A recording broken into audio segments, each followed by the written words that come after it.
প্রিয় ভাই বোনেরা, বিগত ১.৫ দশকের ফ্যাসিবাদী আন্দোলনের সঙ্গে স্বাধীনতা পরবর্তী ৩-৩.৫ বছরের সময়কাল ছাড়া আর কোনো শাসনামলের তুলনা চলে না।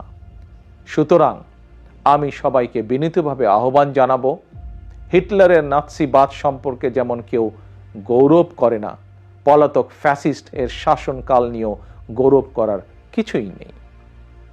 ডাকাতি করে কিছু সম্পদ চ্যারিটি করলেও জনগণের চোখে ডাকাত যেমন গ্রহণযোগ্য নয়, তেমনি অন্তর্বর্তীকালীন সরকারের ব্যর্থতা খুঁজতে গিয়ে কৌশলে পলাতক ফ্যাসিস্টদের পক্ষে সাফাই গাওয়াও তেমন গ্রহণযোগ্য হতে পারে না।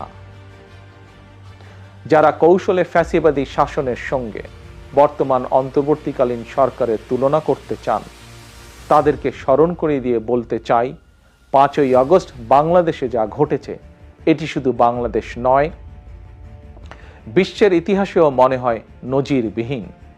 ৫ই আগস্ট গণভবন ছেড়ে ফ্যাসিস্ট পালিয়েছে, সংসদ ভবন রেখে তথাকথিত সাংসদ পালিয়েছে, আদালত ছেড়ে প্রধান বিচারপতি পালিয়েছে, বায়তুল মোকাররম ছেড়ে প্রধান খতিব পালিয়েছে, ক্যাবিনেট ছেড়ে মন্ত্রীরা পালিয়েছে, ফ্যাসিস্টের দোসররা গা ঢাকা দিয়েছে। তবে উদ্বেগের বিষয় হচ্ছে, পলাতক এই ফ্যাসিস্টের চক্রের মনে এখনো কোনো অনুতাপ, অনুশোচনা নেই। প্রিয় ভাই বোনেরা, বিগত ১.৫ দশকের ফ্যাসিবাদী আন্দোলনের সঙ্গে স্বাধীনতা পরবর্তী ৩-৩.৫ বছরের সময়কাল ছাড়া আর কোনো শাসনামলের তুলনা চলে না। সুতরাং আমি সবাইকে বিনীতভাবে আহ্বান জানাবো, হিটলারের নাৎসিবাদ সম্পর্কে যেমন কেউ গৌরব করে না, পলাতক ফ্যাসিস্ট এর শাসনকাল নিয়েও গৌরব করার কিছুই নেই।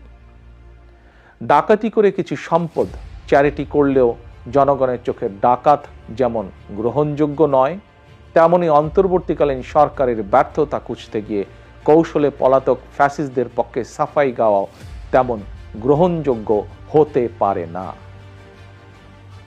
যারা কৌশলে ফ্যাসিবাদী শাসনের সঙ্গে বর্তমান অন্তর্বর্তীকালীন সরকারের তুলনা করতে চান, তাদেরকে স্মরণ করিয়ে দিয়ে বলতে চাই, ৫ই আগস্ট বাংলাদেশে যা ঘটেছে এটি শুধু বাংলাদেশ নয়, বিশ্বের ইতিহাসেও মনে হয় নজিরবিহীন। ৫ই আগস্ট গণভবন ছেড়ে ফ্যাসিস্ট পালিয়েছে, সংসদ ভবন রেখে তথাকথিত সাংসদ পালিয়েছে,